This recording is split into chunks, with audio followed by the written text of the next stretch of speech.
Hi there, how's it going? Bonnie Violet here, a queer chaplain. And in case you don't know where you are at Dragon Spirituality plus Trans Spirit tonight.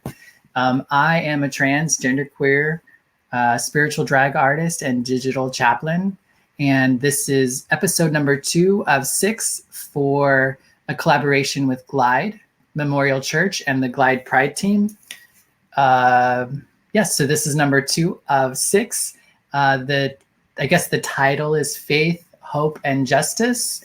And I'm really excited for tonight's guest. It's going to be a great conversation. I don't know if you got to join on Friday, but it was my first opportunity to do just a trans and spirituality conversation, talking with someone just about being trans who doesn't do drag. And so tonight I get to talk with a trans artist, which I've done in the past, who also does drag. And so I'm really excited to be able to do that. This is an interactive conversation, so do feel free to send questions in the comments throughout the night. We will respond to the questions as we can and as we see fit. Say hi, send your love, all that fun stuff is cute too. It helps us realize that we do have an audience out there. Also, what else do I need to, I do the worst at this sort of stuff. I feel like I should be like reading from a script or, saying all the right things. And that's just not how I do it. There will be an opportunity to learn a little bit more about like how you can support the work of a queer chaplain and Glide, as well as our guest. And we'll spend more time on that as well. Hi, Stacy. Thanks so much for your kind words. She told me I was beautiful for those who are just hearing from audio. Beans, this is going to a podcast. That's the other thing I could mention. We do record this live. We live stream this on YouTube, Facebook, and Twitch. And then we do end up uploading it to our podcasts with both Glide and mine on A Queer Chaplain and Trans Spirit. Hello, Paul. Glad you could join us this evening. I'm going to go ahead and get right into it. So our guest this evening is PollyAmber Ross. PollyAmber Ross is an undead housewife living her best afterlife, dissecting the patriarchy one slaughter at a time. And Peter Pansexual is a zombie man-child working to unlearn toxic masculinity while falling apart at the seams. Both are alter egos of trans, non-binary, queer performance artist Chris Steele that have been haunting queer spaces with politically subversive, thematically irreverent, and physically explosive explorations of drag as theater. So tonight we have PollyAmber Ross. Yes, let me switch this real quick. There's a better view. Hello. Thanks so much for being here. Thank you for having me. It's an honor. Guess I got to get on screen there a little better. And it's reversed too. It's not mirrored, so I'm constantly like, nope, wrong side. That's that side. This side. Okay, we'll figure it out. Right. Go opposite. Got it. It takes a minute. Hi, Amy. Amy says she's excited to be celebrating trans arts. Fantastic. Well, I like to. Hi, Mug Polly. Do you know Mug Polly? I don't know King That's Lotus Boy. Thank you. I figured that was an inside. What's Mug Polly? Mug means face. She's so just complimenting right. my beat. That totally makes sense. My signature weird half and half that I do. No, it looks great. It does look great. A little slow sometimes. So I like to just kind of go right into the conversation. And I like to start when we were younger. A lot of what I'm trying to do is get an understanding of somebody's experience with transness and drag, and then also spirituality throughout the lifetime. So let's start with little Chris. Do you want to tell us a little bit about what it was like for you growing up? Sure. I have always been a person who exists most comfortably sort of in an androgynous non-binary space. And that's something that I think from a very young age should have been very obvious to anybody around me. I've always been like a storyteller and a performer and an artist. When I was really little, I would always like craft performances for my entire family to watch at hostage point, because you can't not watch the children. I had the entire Wizard of Oz memorized when I was 6 and would perform it as a one-person show. Oh, wow. Watch out, Judy Garland. And so I think that that's sort of like, as I've come to terms more and more with my trans identity, I've uncovered like lots of memories from that era that had sort of been buried away from me, of like how this non-binariness and this transness has always been the most comfortable and truest version of me. I was raised Mormon, which is a very specific religion, specifically American religion too. So there's a lot of layers to it, and has very rigid gender norms and expectations. And so a lot of that early knowledge of myself, I think, just began to be really buried from me as I was sort of growing up, trying to playing the drag of being a boy for so long and doing my damnedest. And as a really good performer, like I can convince myself of almost anything for quite a while. And so that was definitely an early part of my journey, is trying to reconcile sort of like my families and my larger families, because Mormon families are very connected and very big, emotional and spiritual beliefs, alongside things that didn't quite feel like I fit into that realm. And art was really a way for me to be able to express the parts of myself that weren't sanitized and that couldn't fit in that Mormon space, because it was exploring any version of me. So I was always writing or singing or performing in shows, and that was a sort of an acceptable way to do it, because the Mormons are also a very artistic culture and they appreciate and support the arts. So in that way, I was found like a secret little cheat code bypass to be able to explore some of these parts of myself that I didn't quite have the language to articulate, or didn't quite feel safe enough or comfortable to articulate. And did you, was there a time that you enjoyed like Mormonism or being part of the Mormon community? I think it's difficult. I think there's a lot of harm that gets experienced under colonially patriarchal religions. And I mean, Mormonism is like an actively colonizing religion in their practice. But there are definitely parts of like growing up in a religious family that like, where Mormonism is deeply rooted in family values. So like being able to have family time and like spending a lot of close time with a lot of the women in my family, I think is a major influence on me now as an adult. I was very close with both of my grandmothers. I was very, very close with my mom. And so those sorts of like early memories and connective moments, I do think are really important, and are things I return to now as an adult. Yeah, that was something I grew up in Idaho, where it's mostly Mormon, but I was non-Mormon. But one of the things that I witnessed is that there were large families, and everyone was super tight knit, and in my area, they had all the money, they had all the, I don't know, they just had a lot going on. And, but that was one thing that was kind of great about it, is that there was kind of like this cohesion, at least from the outside. It looked kind of nice, I guess. Well, and I think along with any organized religion, right, there's going to be like the intent of the individual, which like is your personal spiritual practice.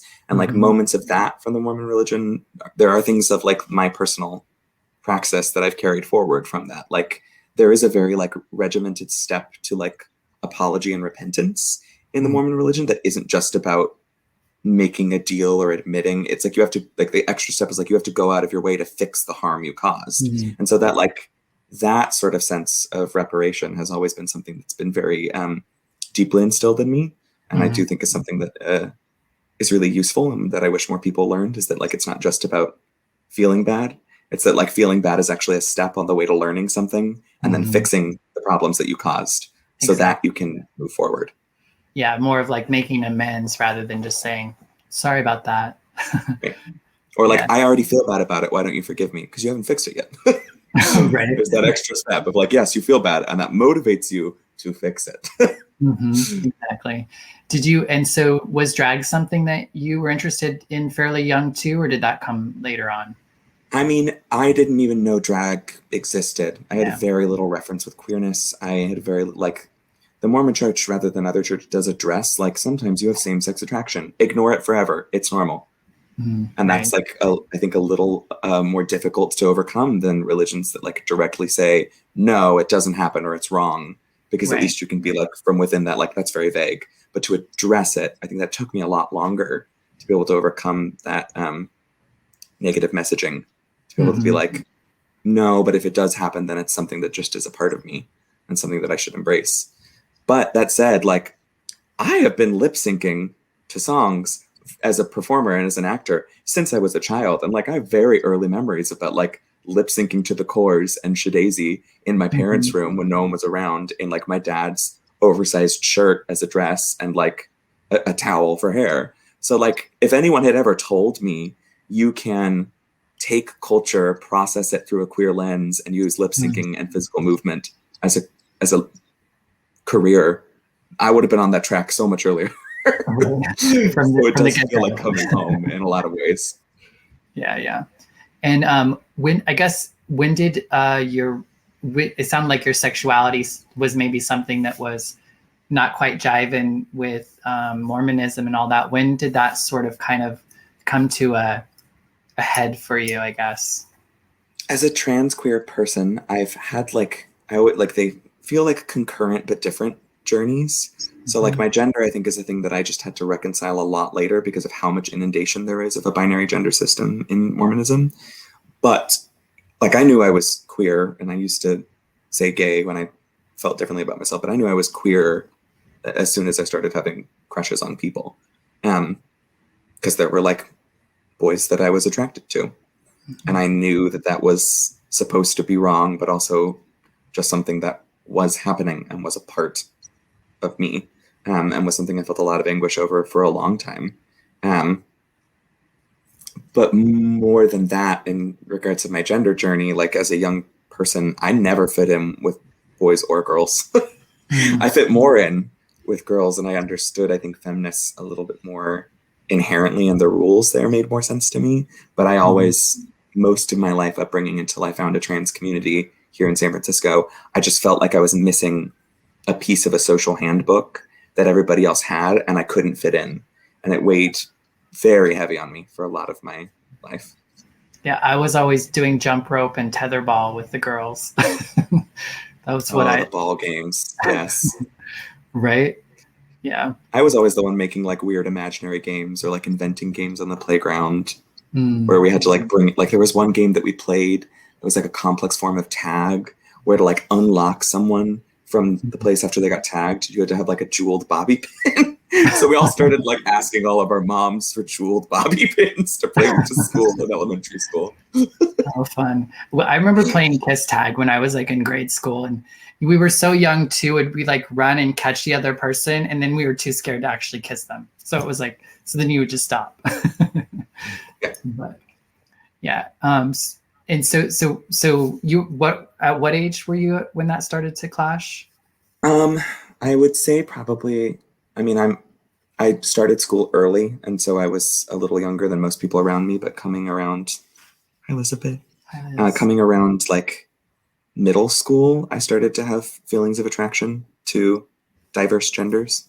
And like, the more I spent time with people, the more I realized that, yeah, I definitely have crushes on boys. And I never really like, thankfully, we didn't have like really a locker room set up. I didn't go through that trauma that a lot of young queer and trans people have to go through.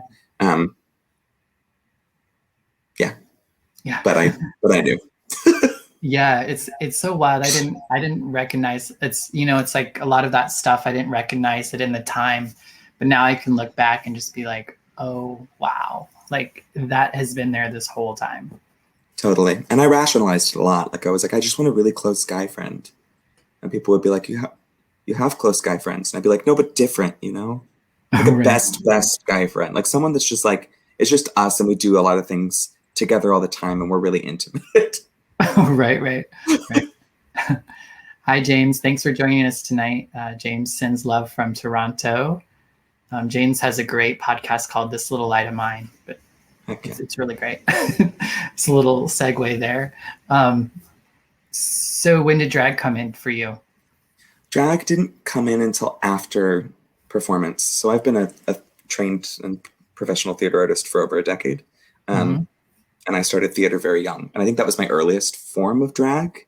And I like have always been like, I was trained in Shakespeare very early, and I was always more drawn to the women roles in Shakespeare, but didn't really have a way to be able to discuss or articulate that to teachers. So I would just enjoy those parts of the text. And so I think a lot of theater first gave me my first glimpse at like what performance was. But it took a long time for me to get to drag, I think, because of so much internalized transphobia and queerphobia. I mean, even all through college, I was a gay guy. I was just like a different gay guy. I was like a quirky gay guy. Like I was trying very hard to fit in. And I had people in my life that were, because of where I was in college in Oklahoma, spouting some pretty like queer and transphobic rhetoric of like, well, if people could just be normal, then we'd already have rights, which we all know is a lie. Not true. And the only rights that we have come from loud activists and sex workers who broke the binary and were people of color and were trans. So I hope those people have found their way in the journey to a little bit more enlightenment. But I hope so. Coming to San Francisco was really what like sparked drag for me, because I finally encountered a local trans community. And I also encountered like a local drag community, and that was not anything I'd ever experienced anywhere I'd lived. And where did you grow up? I was born in Utah. That's a good question from Amy. I want to answer that in a second. Yeah. I was born in Provo, Utah, because my parents met at BYU. And then we moved to California when they graduated, and I was young. And then I was raised in a pretty conservative suburb in Southern California. And then I went to school at Pepperdine University, and then I transferred to the University of Oklahoma, and then I moved out here. Oh, wow. That's quite the journey. Yeah, I was noticing Amy does have a good question. Hello, Marcus in Chicago as well. So Amy asked, how did you connect to God in those dark moments where you felt it didn't match up with your religion? Yeah, I've always had like a very personal spiritual relationship with sort of something bigger. And I don't necessarily know that it always related to the idea of God that Mormonism had, but like I do feel like there is something larger in all of us that we connect to. And so like prayer or like maybe self-meditation, because it really wasn't structured. Like as a self-proclaimed like witch, I definitely practice more chaos magic than ritual. And a lot of my spirituality manifests in like in allowing fluidity, like I do with my gender, and allowing fluidity in my spiritual practice in moments of need, and like trusting my intuition, which has always guided me right. So I had a lot of like battling depression in college. I would go behind, there was a very beautiful chapel at the Pepperdine campus. And it has this giant stained glass window, and it overlooks the entire Santa Monica Pier in the distance. And so I would go and lay there on the bench and cry and have conversations with myself and my idea of whatever God is for a while, just processing things. And that was strong therapy for me to be able to vent and to process like, why do I feel so different? And I think that was a lot of it for a long time, was I just have always felt very, very different than people. And it was very difficult living in a system for a long time that didn't allow difference. Right. So there was this element of like, yeah, maybe I don't fit in the Mormon religion, but that doesn't mean there's not this God or this thing that's in my life, right? Right. Well, and I think too, like an element of Mormonism that stuck with me and that I enjoy is the element of family history and cultural history.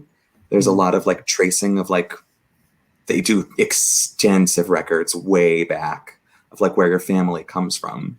And so for me, like I've always been a research oriented and pretty scientifically minded person. And that comes into my magic and my spirituality as well, because I really like some of the earliest things that I did were Google searches about queerness and about studies of queerness, and trying to find little windows for myself that could help to give those intuitions that I already was having anchor, and to help me find that sort of like practice of taking in the real world around me and trying to bring the sort of spiritual intuition that I have close to that world. Right. Because I do think there are things that are like real and tangible, and that having a practice for me of spirituality that aligns and helps support those tangible things helps me exist.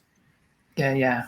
It's so powerful too. It's really powerful. And I know for me, it sounded like too, it's like I struggled to like figure that out on my own. It was like once I could kind of see it or hear about it in other people, I could be like, oh yeah, that's me kind of, but not quite. And, but I could take a little something and then kind of lean into it to get a little closer, to where I am today.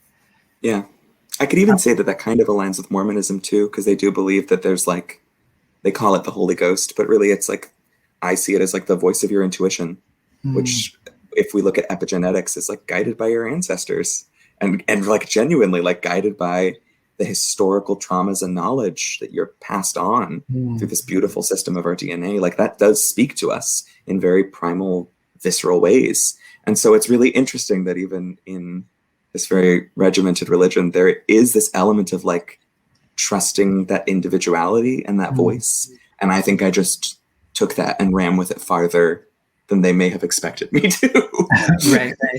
Yeah, well, and I don't, that was something that I don't think I've gotten, and I've still kind of struggled with religion, is this idea of like, it kind of feels like there's this like denial that has to happen, like that you're not allowed to like, well, one, you can't trust yourself because you're sinful or you're like whatever. And that's something that I've really been trying to embrace, because I lived a lot of my life not trusting myself, and that didn't get me anywhere well,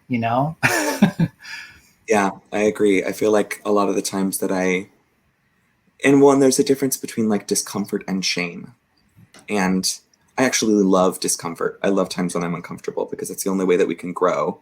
I had a really amazing, like I had a lot, for a Church of Christ school, I had a lot of really amazing progressive professors at Pepperdine.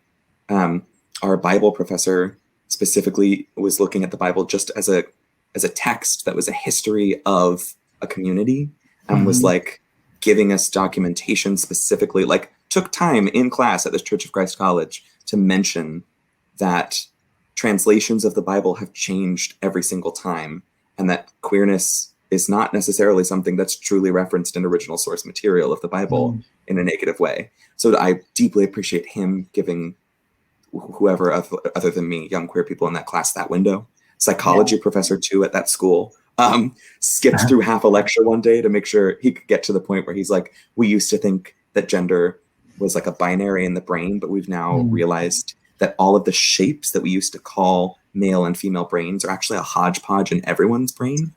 Right. And so everybody has different elements of femness and maskness in them. So I bless him for skipping the lecture to get to that part to speak to this little queer kid. Right. Yeah. Well, and a lot of that.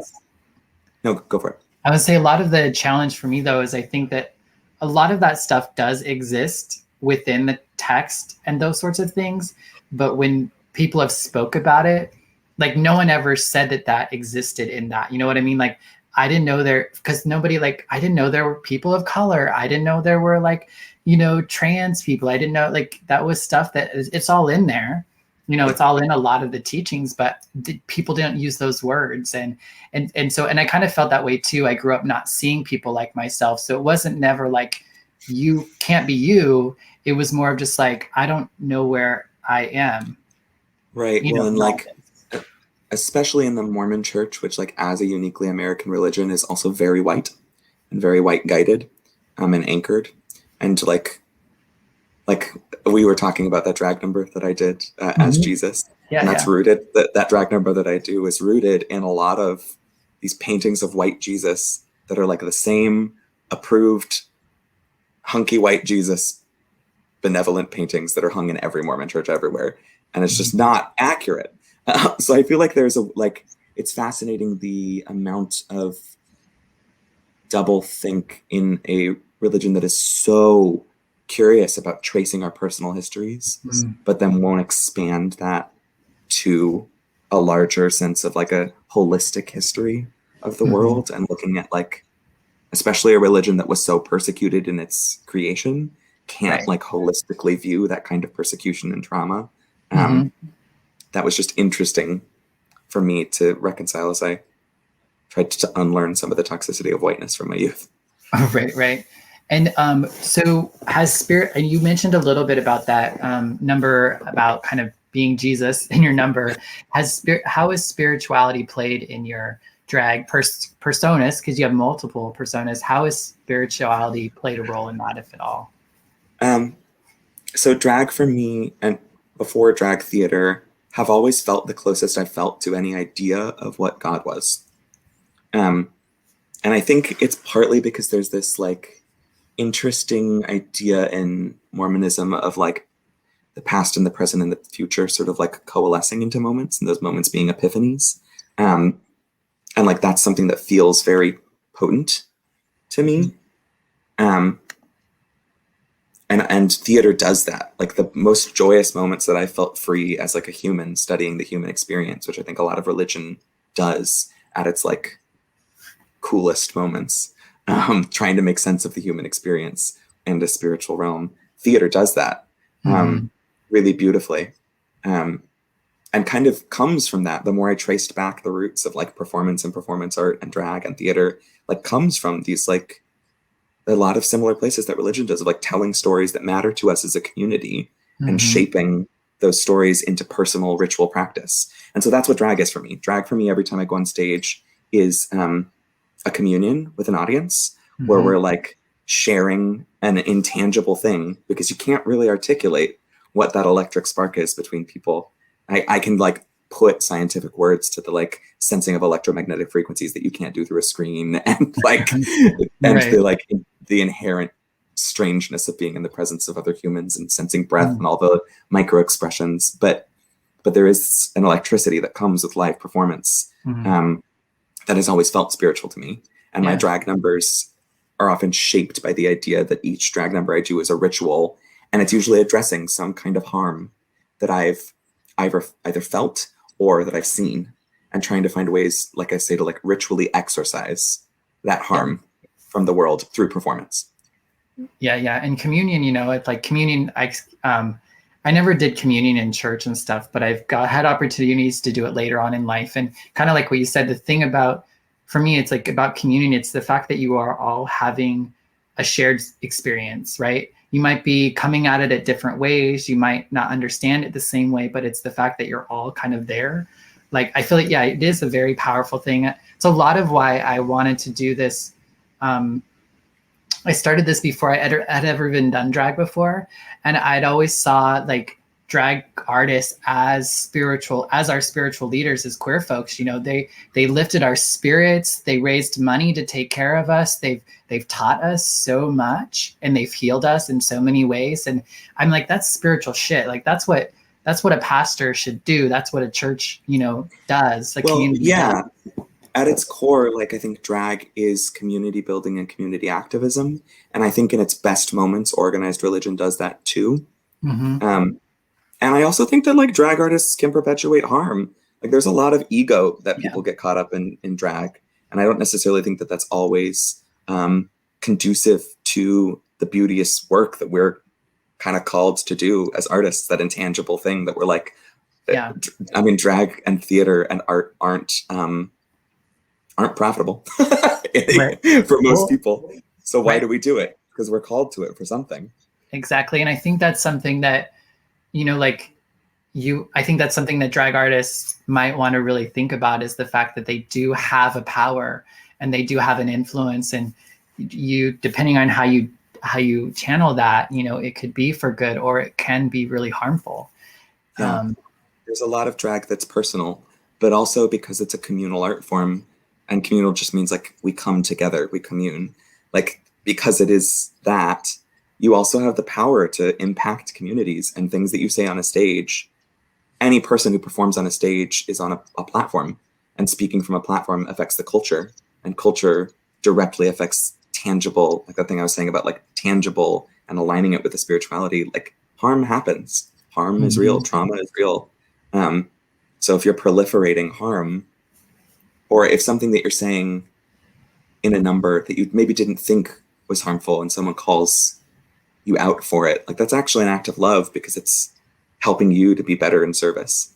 I wish there were ways that we could continue to make artistic training not a financial gatekept thing, Yeah. I wish there were more safe places for people to fail as they're learning to become artists, Mm. especially because I feel like health and psychological health and remembering that you are not your art, you are a beautiful holistic human even outside of your art, and your art is just something you're creating that is a part of you, would help us all to be able to maybe overcome some of the internalized bullying that comes through in queer spaces sometimes. Very well said. And I think nowadays it feels like even harder to fuck up. You know, it's like you need to have it all figured out and you need to do it all right. And if you're not, then it's like, I don't know, it can be really paralyzing at times if we're not, you know, willing to just still kind of like you said, just kind of fuck up and do something wrong. Try not to. But then, you know, because we can't let it stop us from creating. No, and if you're more worried about fucking up than you are about growing, you won't be able to grow. Yep. So like everybody's going to make really crappy mistakes. It depends on, do you heal the harm? That step from Mormonism that I've carried forward that I think is really inherent in social activism. Do you heal the harm? Do you listen to who you've harmed? And then can you grow and not do it again?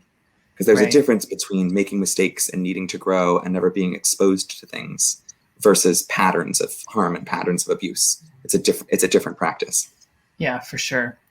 Hi, April. Hi, beautiful as well. I'm going to take like a little break. We're going to just throw like a little video, take a 30-second break. People, you can think of your audience members. If you want to think of questions, feel free to put them in the comments and we'll be right back in just a couple of seconds.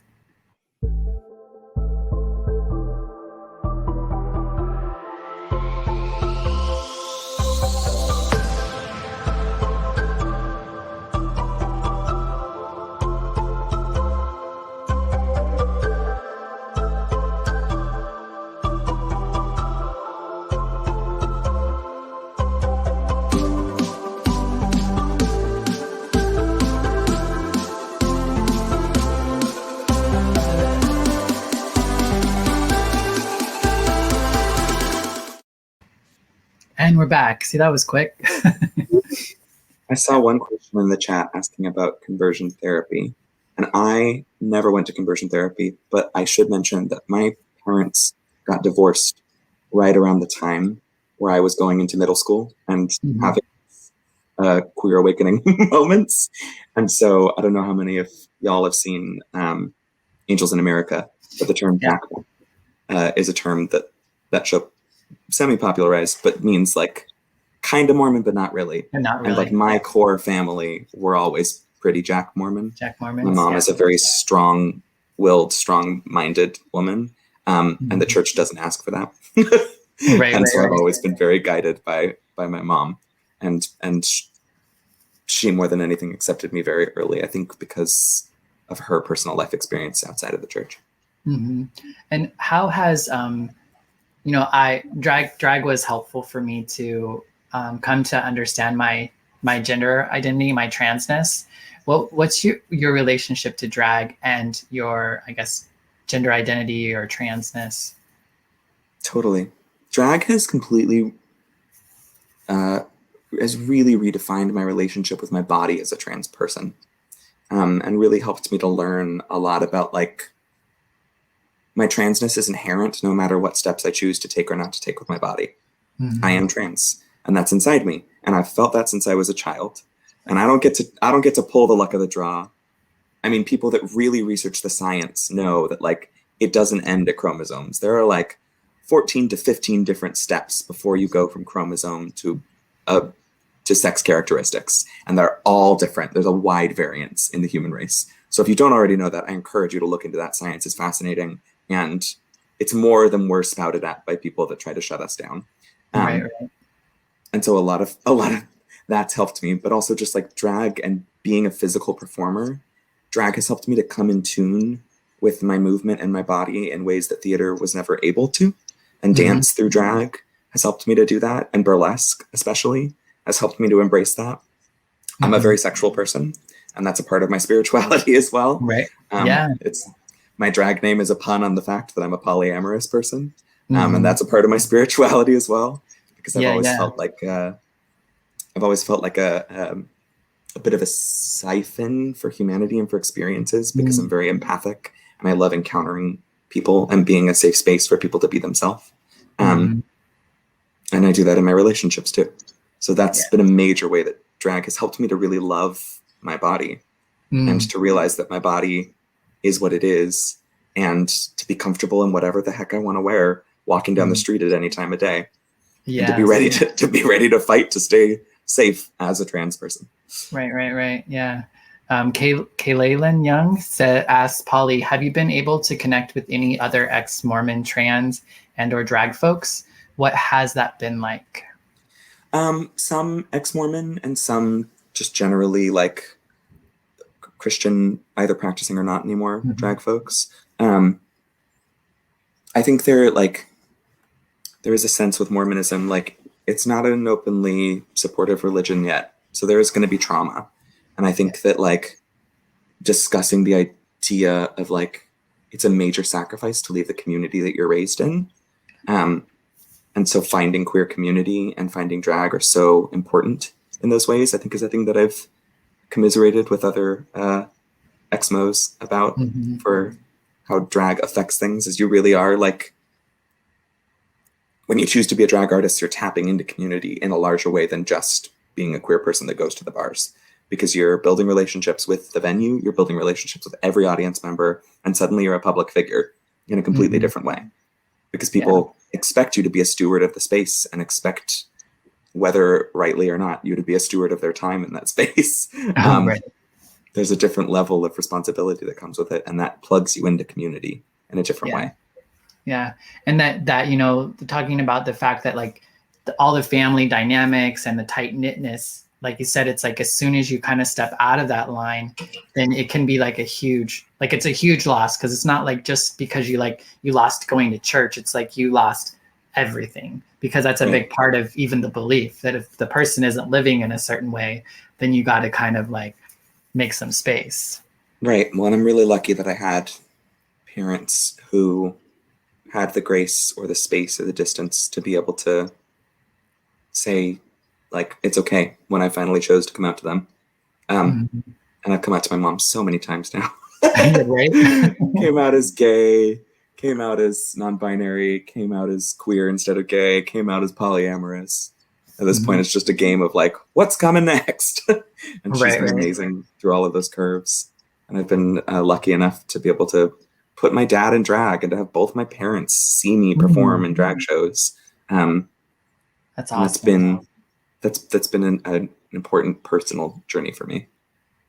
That's magical. That's really great to hear. And lucky, and in a way, luck. Like I inherently acknowledge there's a lot of privilege and there's a lot of luck in that. Yeah. How cool though. There was a question I was going to have and then I forgot it. Oh, what is your spiritual practice like now?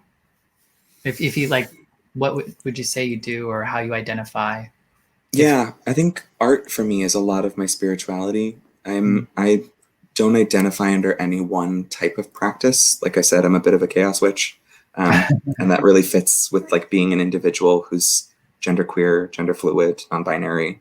I feel like all of those labels fit who I am.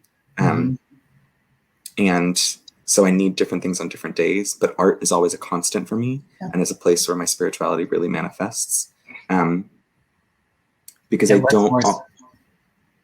Go ahead. Yeah, I was going to say, like, my art, as the bio so carefully put, is very activist and can be, I'm a loud political activist, for better or worse. And that is a part of my spiritual practice, like reducing harm and fighting for just like a world that's more comfortable and safer and fairer for everybody is a major anchor in my spirituality. So mainly it comes in through my art, and I'm like a creator. I write theater, and that lets me communicate these things that I think are very important. Yeah. What's more spiritual than creation, huh? Than creating? Right. Well, and as trans people, there's this like this beauty of our metamorphosis of like, we do have a hand in our own creation.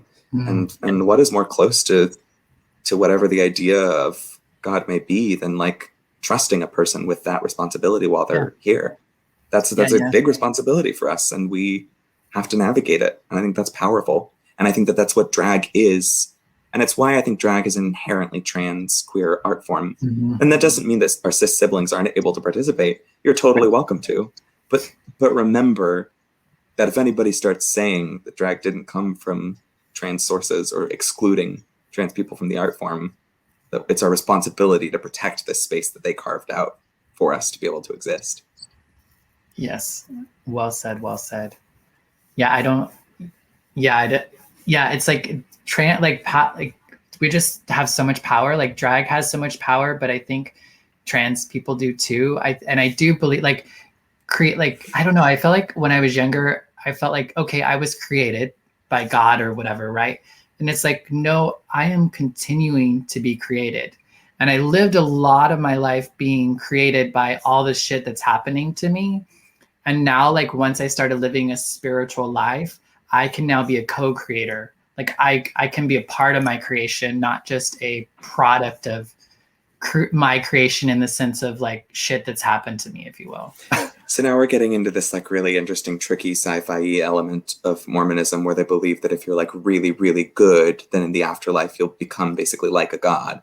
But I think that we have that power in our own lives every day, and that the idea of transformation, which is core to transness, which is core to drag, which is kind of core to spirituality too, is always with us. And we always have that power. Like you can stop and abandon and break patterns and pick up new things that serve you anytime. We have that power. You're right. Like even if you're not trans, you have the power to continually shape yourself. Like these cells that we are rapidly changing. We are literally not the same person that we were before. I think that that's the science meshing in with my spirituality that's really freeing for me. It's like time is passing always, and we always have the choice to be able to step towards a change and to sculpt our own future and to co-create ourselves.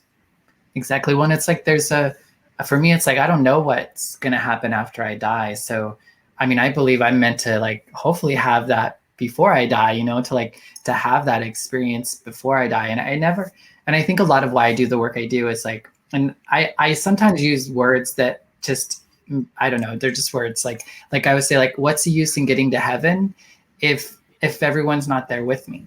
You know, why would I want to go to heaven and be there by myself? That was one of my biggest challenges with the religion that I was brought up in, was this idea that the wonderful, loving people in my life were going to hell unless they, you know, like did something different. But well, and it's similar with Mormonism, not in that there's a hell, because I don't know that there ever really was that kind of idea, but that there's multiple levels of heaven, that you have to like do good things to get to the one with your family.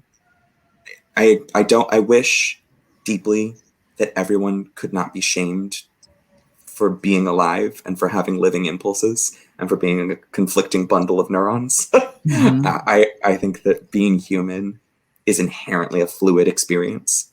And that as a society, we're moving closer to embracing that truth, but I don't know that we've hit it yet.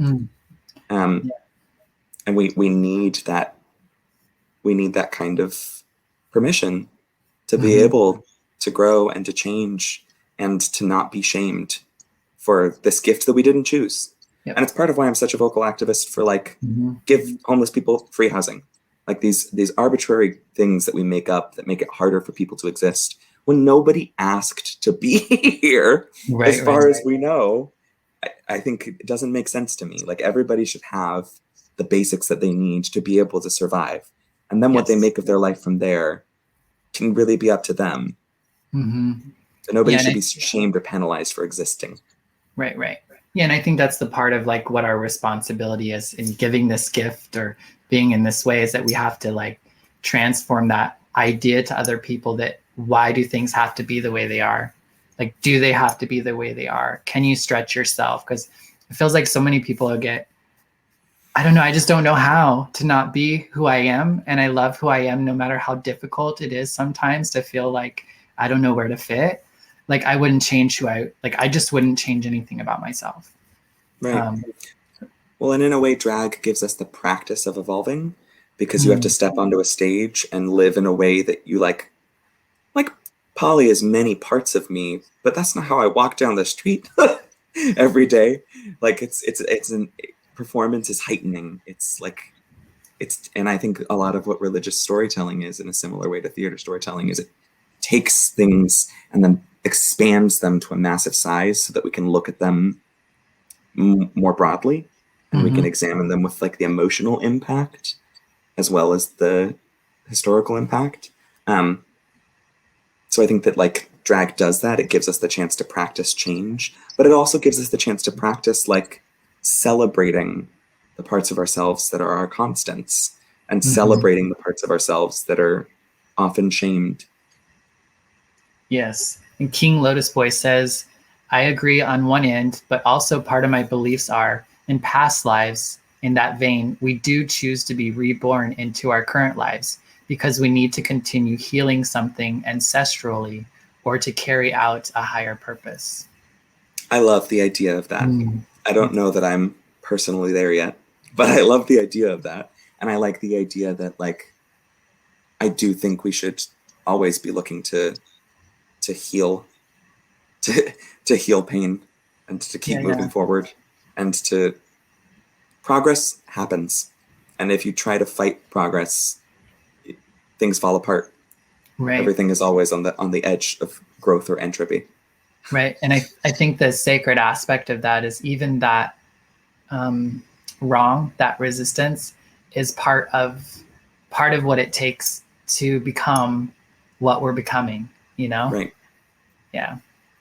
King Lotus Boy says, agreed. Always healing. Progress won't come without it.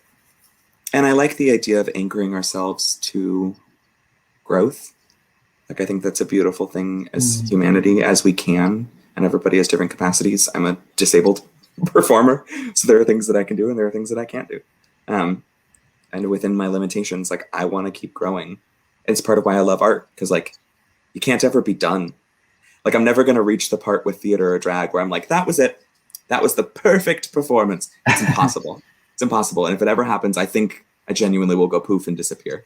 Like, that's something I like took from one of my favorite teachers from college, Dr. Judith Pender, said like, you can't ever be perfect. And if you are, you go poof and disappear. And that's why we keep chasing art and theater. So I agree. Like, I think that anchoring ourselves to growth through healing, I think, is something that feels anchored in humanity. Like, we're, as a species, we have this adaptation gift that's both our biggest strength and our biggest harm. Yeah. Stacy says ever changing. And I was curious, so what's something you're looking forward to?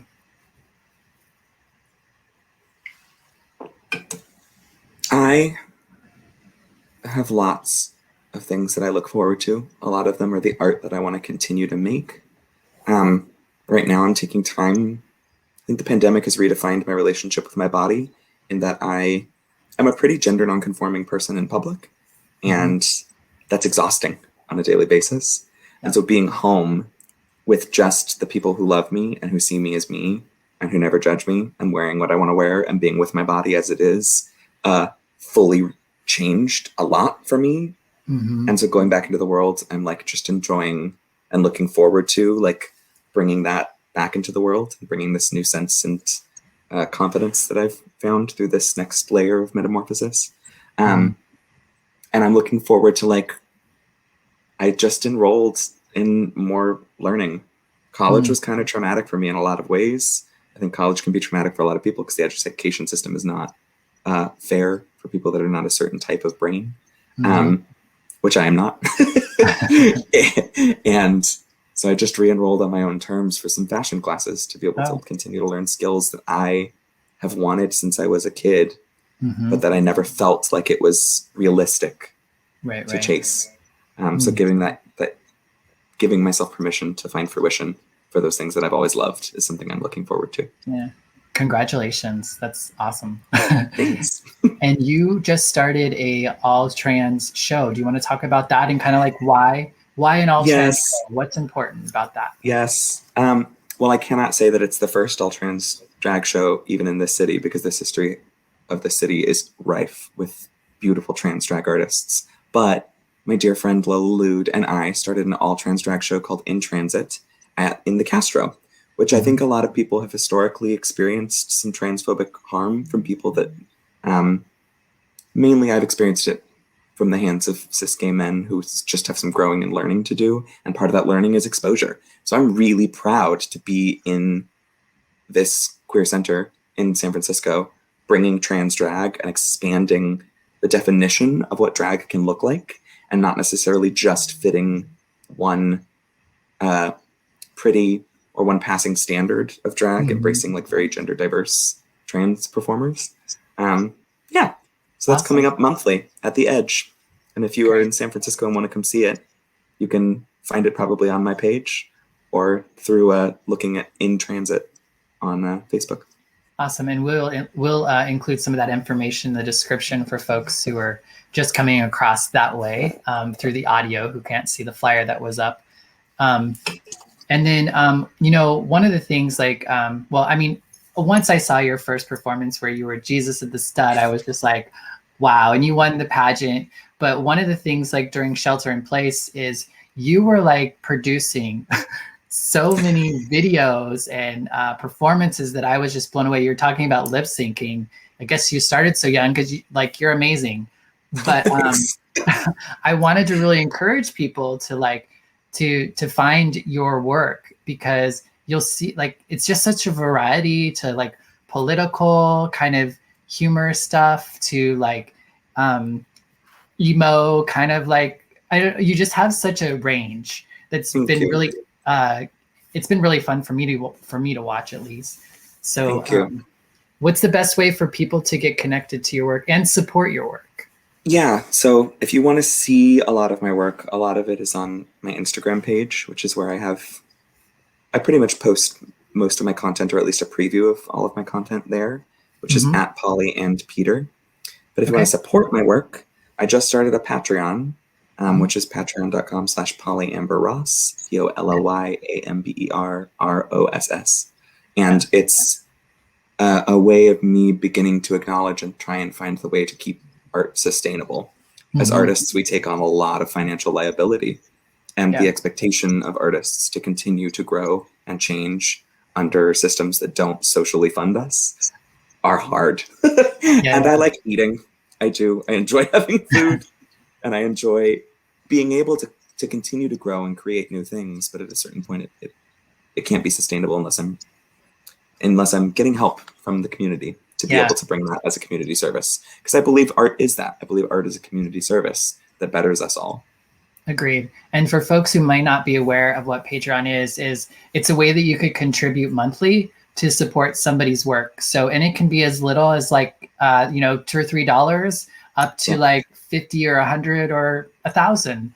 And that usually there's different perks for some folks. I know for me, I'm pretty new. So like, and for me, it's just like, I just want to make all my stuff super accessible. So I'm like, so if you're supporting me, you're supporting that, and hopefully more people will get their eyes on it or whatever. But please do, if you're able, find a way to support Polly's work, because it is amazing. I love you, Lotus Boy. You're remarkable too. Lotus Boy is amazing. Lotus Boy is going to be on the show on the 14th as well. So I'm excited to have Lotus on. So we're right at our end of time. Did you have anything that you would like to share or before we go? I just want to say to all the trans people listening that you are loved and that you are you and you're important. And I don't think we hear that enough, especially right now during a time that is so difficult logistically and legally for so many trans people just to be able to exist safely.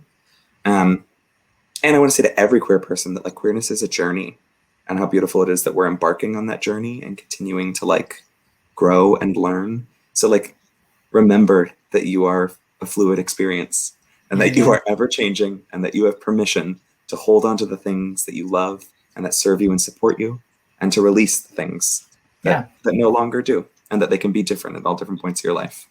Right. And even if it's just a little, like, even if the steps are just a little, like, lean into it, because those little things turn into some pretty magical shit. Amen to that. Awesome. Well, thank you so much for being on the show tonight. I've really enjoyed our conversation. I think we've given folks a lot to hear and listen to. Thanks everyone for joining us tonight, or whenever you're coming across this interview. If you're following along for this series, our next interview will be on Friday, June the 11th, and our guest is Africa America. And so I'm really excited to have her on the show. So check out the links to learn a little bit more about her. And then, as I said, there are a few more folks in the kitty that are coming up. One being Lotus Boy, the second being Hollywood, Texas, and then also our last will be Honey Mahogany in this series. So, what a series! What a freaking series! Yes, I'm super excited. Definitely, yeah. You're my 26th drag artist that I've interviewed so far. So I'm excited that I'm for a while. So if everybody hasn't gone back to, there's some amazing historical content, and I'm grateful for you. And a huge thanks from like me personally and the community to you for doing this like deeply beautiful and important work. Thank you so much. I need it myself, so it's cool that it works for other people too. All right. Well, thanks everyone. Have a good night, and I love you. And we'll play this. Oh, you turned up.